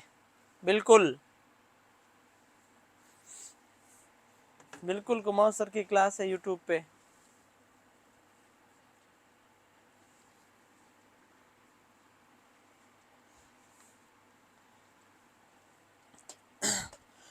स्टूडेंट कुछ बोल रहे हैं सर, कुछ वापस रिपीट करो सर। एक होता है कॉमन कोल्ड, एक होता है न्यूमोनिया, एक होता है सीवियर निमोनिया, एक होता है वेरी सीवियर निमोनिया।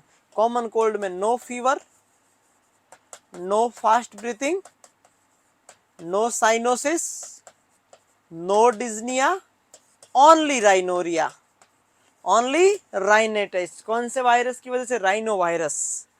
हो गया। फिर आता है pneumonia, fast breathing, fever, dyspnoea. Severe pneumonia, intermittent intercostal retraction, that's called chest indrawing. कभी कभी वीजिंग होगी, कभी नहीं होगी। इसमें 100% continuous intercostal retraction, not able to feed, convulsion, सब कुछ इसके अंदर देखने को मिलेगा। हाँ, हो जाएगी आपके, है ना? है, बिल्कुल, बहुत बढ़िया। कमाओ सर की क्लास है आज, ठीक है। चलो लिखो,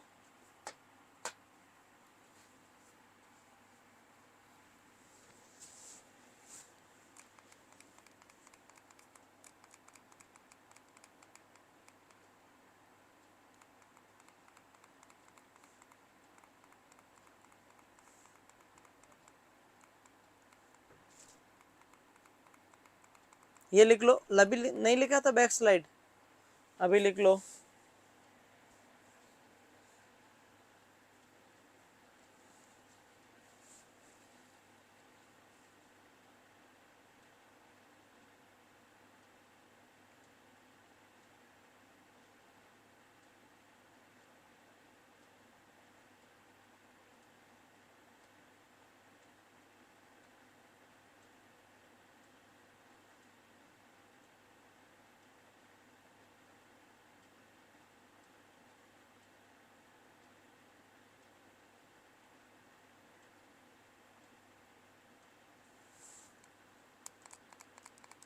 अब लिख लो नेक्स्ट। हो गया?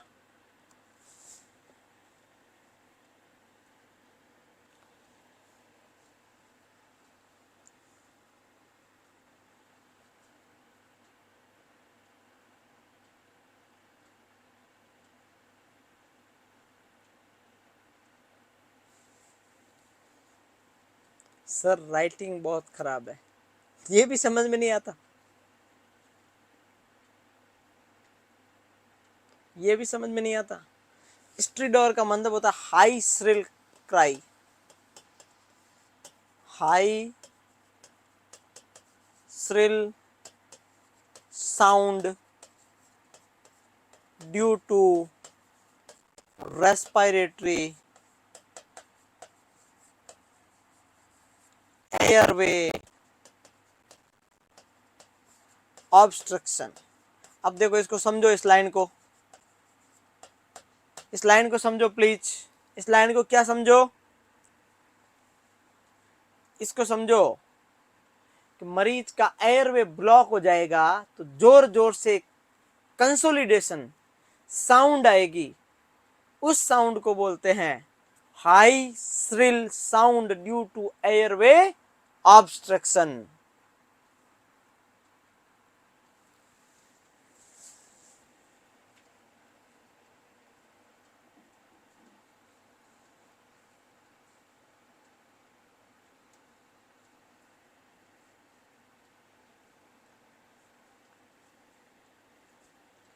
कोई बात नहीं, जिसको समझ में नहीं आए उसको आप जबरदस्ती नहीं घुसेड़ सकते, आप अपने पढ़ाई पे ऊपर फोकस करो, है ना।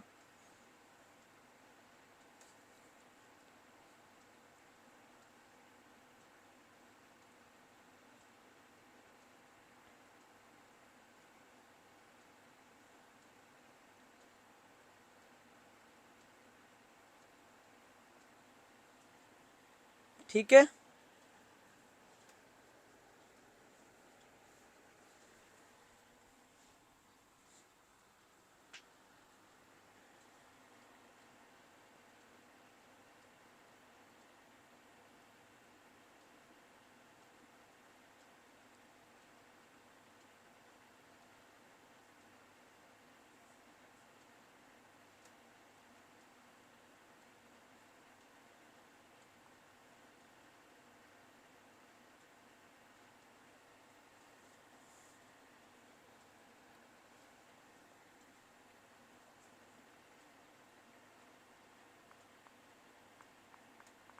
नेक्स्ट लिखो आप, निमोनिया लिख दिया, कॉमन कोल्ड लिख दिया, अब लिखोगे ट्रीटमेंट। ये बहुत इंपॉर्टेंट है, आप यहाँ गलती कर दोगे हैंडराइटिंग के चक्कर में, देखो हैंडराइटिंग के चक्कर में आप गलती कर दोगे।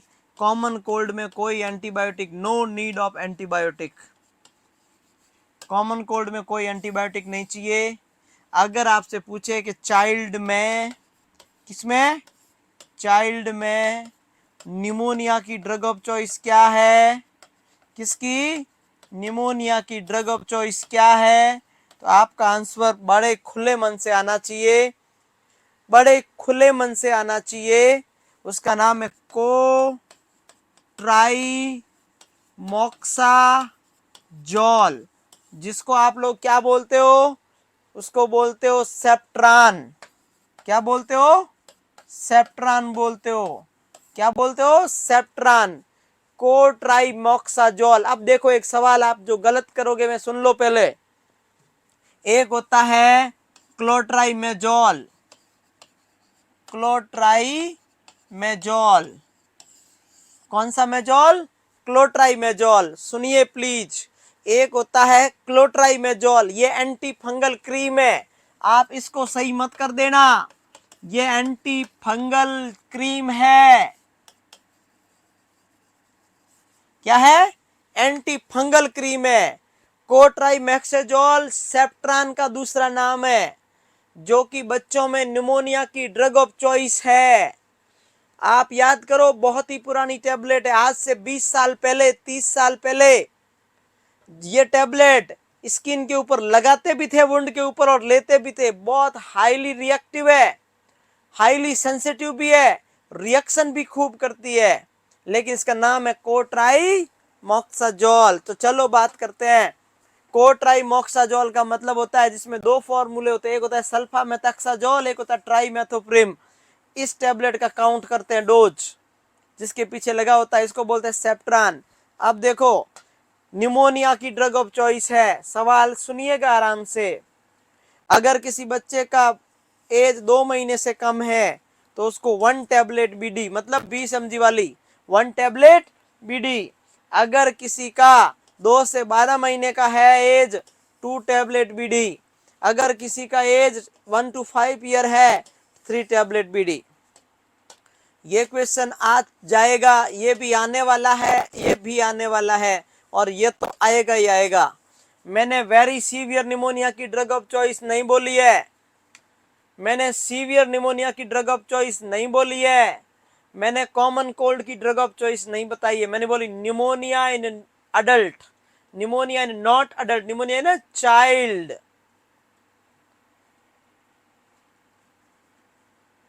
ये जो कैंडिड डस्टिंग पाउडर बोल रहे हो, ये क्लोट्राइमेजोल का होता है।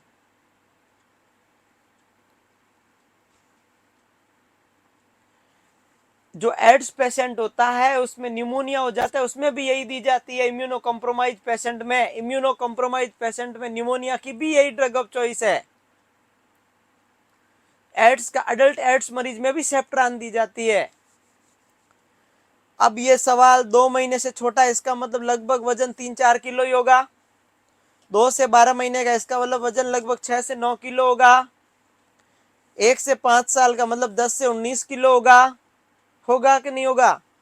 तो 1 टैबलेट बीडी, 2 टैबलेट बीडी और 3 टैबलेट बीडी याद रखना पड़ेगा एनी हाउ, वरना चलेगा नहीं, बिल्कुल नहीं चलेगा ऐसे। तो आगे बढ़े।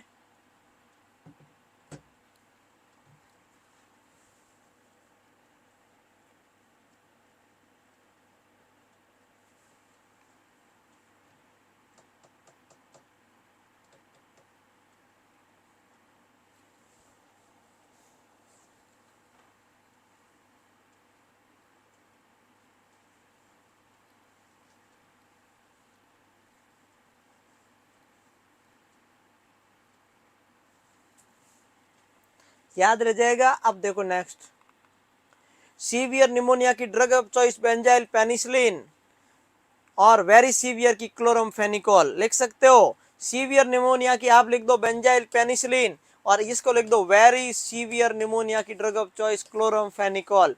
क्लोरमफेनिकोल का साइड इफेक्ट फार्मा में पढ़ोगे, ग्रे बेबी सिंड्रोम। कौन सा baby syndrome? Grey baby syndrome. और bone marrow suppression. Bone marrow suppression क्या होता है? ये ब्लड सेल को सप्रेस करती है, जिससे आरबीसी कम बनेगी, प्लेटलेट कम बनेगा, डब्ल्यूबीसी कम बनेगी, और जब डब्ल्यूबीसी कम बनेगी तो मरीज को रिस्क ऑफ इन्फेक्शन रहेगा। क्या रहेगा? इन्फेक्शन का भी रिस्क रहता है। बोन मैरो सप्रेशन में इन्फेक्शन का भी रिस्क रहता है।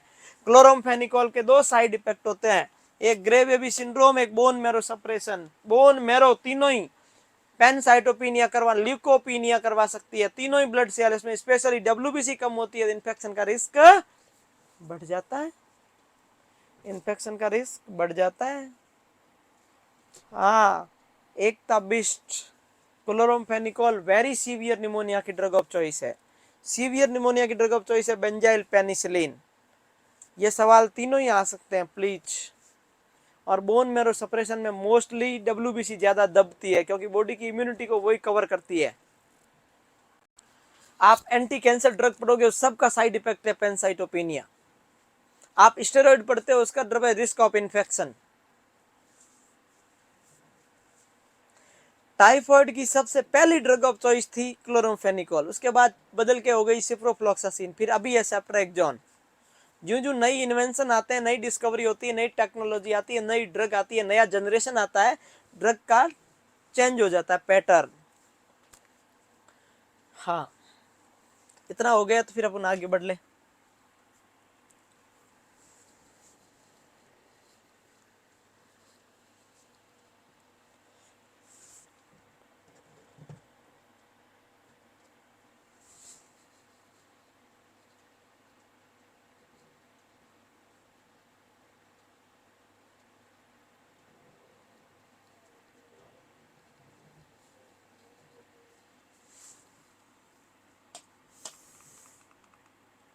नेक्स्ट हेडिंग लगाओ, इंटेस्टाइनल इन्फेक्शन। रेस्पिरेटरी पूरे कोविड बच गया, मैं लास्ट में पढ़ा दूंगा। बच्चों में जो कम्युनिटी में जो रेस्पिरेटरी में हमारा सिलेबस है, उसमें सारे रेस्पिरेटरी खत्म हो गए, एक बच गया Covid. Corona virus disease, that's called Covid. तो कोविड हम लोग बाद में पढ़ लेंगे ना, कोविड बच गया है, आप घबराए नहीं, कोविड हम पढ़ा देंगे आपको। अब लगाते हैं इंटेस्टाइनल के इन्फेक्शन, इंटेस्टाइन को डैमेज करने वाले इन्फेक्शन। चलो मेरा पहला सवाल बताना, पहला क्वेश्चन बताना, polio most commonly affect on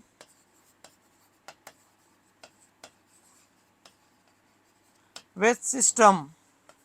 A, nervous system, B, GIT system, C, respiratory system, D, muscles।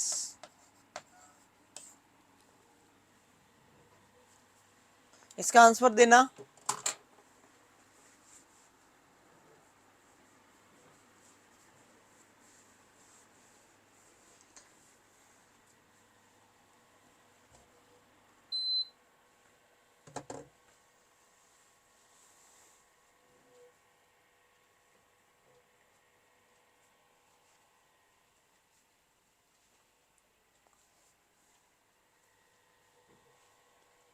Most common पूछा मैंने, ज्यादातर। मोस्ट कॉमन का मतलब कि 100 पोलियो को मरीज मिलेंगे तो 95% किसको अफेक्ट करेगा। मोस्ट कॉमन का मतलब होता है ज्यादा, किसको अफेक्ट करेगा, जीआईटी को या नर्वस सिस्टम को? क्या लगता है आपको?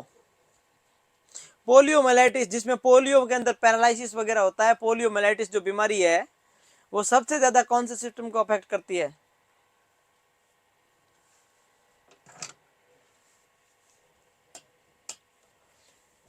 पोलियो वायरस होता है ना, वो वायरस फीको ओरल रूट से फैलता है। कौन से रूट से? जीआईटी के रूट से फैलता है। और 98 to 99% ये सिर्फ जीआईटी तक ही डैमेज करता है। Diarrhoea, vomiting, pain abdomen, malaise, GI disturbance करके सही हो जाता है। लेस देन 1% केस में 100-200 पेशेंट को पोलियो का इन्फेक्शन होगा तो 1 पेशेंट को कोई जाके पैरालिसिस होगा। इसका मतलब पोलियो वायरस नॉर्मल होता है, बहुत रेयर केसेज में ये स्पाइनल कॉर्ड को डैमेज करता है, नर्वस सिस्टम को डैमेज करता है, बहुत rare. Most common GIT, least common CNS, least common CNS, ये याद रखना प्लीज। अब देखो, पोलियो का वायरस 3 प्रकार का होता है, P1, P2, P3। ये आरएनए वायरस है, पॉजिटिव एजेंट ही पोलियो वायरस है। पोलियो वायरस 1 है, वो मोस्ट कॉमन कॉज, एमसीसी का मतलब है most common cause of epidemic, ये सबसे ज्यादा फैलता है। डिस्ट्रीब्यूट, एपिडेमिक का मतलब डिस्ट्रीब्यूट होता है सबसे ज्यादा। P2 को इजीली इरिडिकेट किया जा सकता है, अपन कोशिश करें तो इसको हम खत्म कर सकते हैं। सबसे ज्यादा पैरालाइसिस किसकी वजह से होता है? कौन सा पोलियो पैरालाइसिस करता है? Third, VAPP। अब पैरालाइसिस कौन सा? पैरालाइसिस कौन सा? VAPP। पोलियो नहीं करता। पोलियो का कौन सा वायरस का टाइप वैक्सीन से पैरालाइसिस करता है? मोस्ट कॉमन तो ये फैलता है, लेकिन पैरालाइसिस कौन करता है? P3। कैसे? वैक्सीन की वजह से पैरालाइसिस कौन करता है? VAPP, वैक्सीन एसोसिएटेड पैरालाइटिकल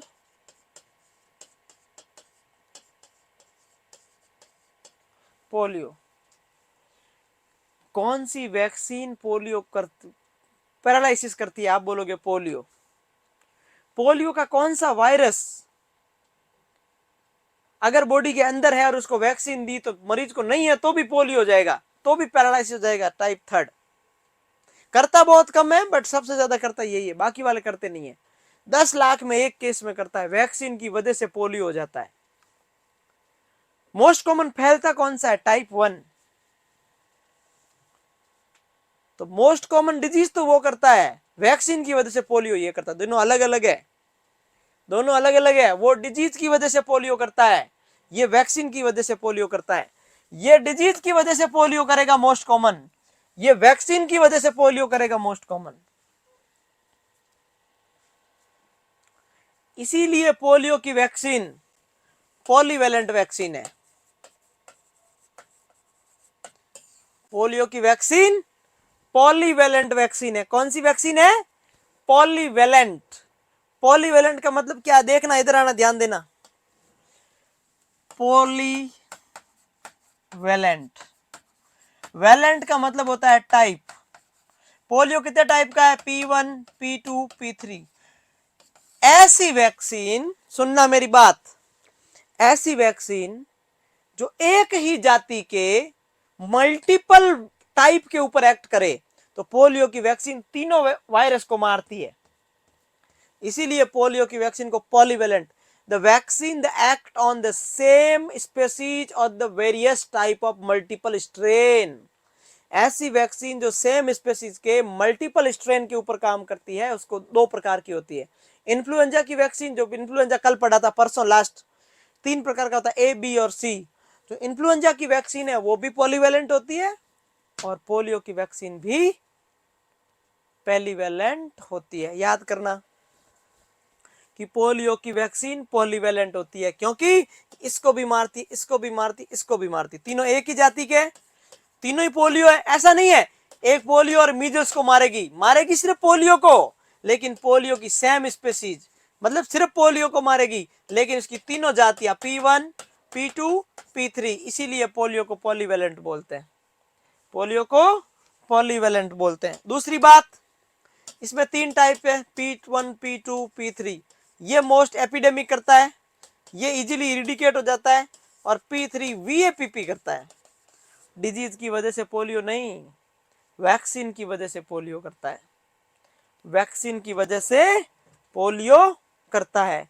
समझ में आया?